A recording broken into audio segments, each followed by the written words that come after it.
Hi friends, welcome to my channel.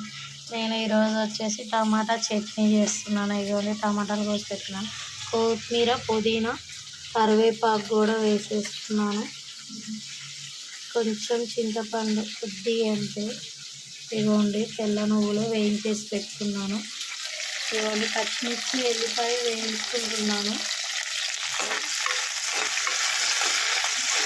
ఈ పచ్చిమిర్చి ఎల్లిపాయ ఫస్ట్ వేయించేసుకోవాలి. ఇందులోనే మనం ఒక్కొక్కటి యాడ్ చేసుకుందాం. ఇదిగోండి పచ్చిమిర్చి, ఎల్లిగడ్డ వేగుతున్నాయి కాబట్టి మనం ఇందులోకి కొత్తిమీర, పుదీనా, చింతపండు, కరివేపాకు వేసేసుకుందాం. ఇవి వేగేటప్పుడే మనం కొంచెం రుచికి సరిపడా ఉప్పు, కొంచెం అంత పసుపు వేసేసుకొని మగ్గనివ్వాలి. ఇది కొంచెం మళ్ళీ మగ్గేటప్పుడు టమాటా కూడా వేసేసుకోవాలి. ఇవన్నీ మొత్తం దగ్గరికి అయిపోయినాయి. కొత్తిమీర, పుదీనా, కరివేపాకు, ఎల్లిపాయ, పచ్చిమిర్చి వేసేసాను. ఇప్పుడు మనం ఇందులోకి టమాటా కూడా వేసేస్తాం.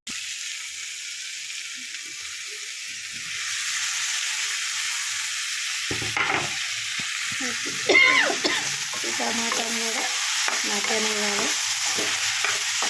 ఒకసారి కలుపుకొని మనం దీనికి మూత పెట్టుకుందాం. ఇప్పుడు మనం దీనికి మూత కూడా పెట్టేసుకుందాం. మగ్గనిద్దాం. ఉడికినాయేమో చూసేద్దాం. మంచిగా ఉడికినాయి. వీటిని బంద్ చేసుకొని చల్లారి పెట్టి మిక్సీ పట్టుకుందాం. ఓకేనా? ఇలా ట్రై చేయండి. చట్నీ చాలా టేస్టీగా ఉంటుంది. ఇగోండి మిక్సీలోకి నువ్వులు వేసుకున్నాను. ఈ టమాటాలు, పచ్చిమిర్చి అన్నీ చల్లారినాయి. ఇలా ట్రై చేయండి. చట్నీ మాత్రం చాలా టేస్టీగా ఉంటుంది. నేను అన్నీ వేసేసుకున్నాను. ఇక మిక్సీ పట్టుకుంటాను. ఇగోండి పచ్చడి మిక్సీ పట్టేసుకున్నాను. చూడండి.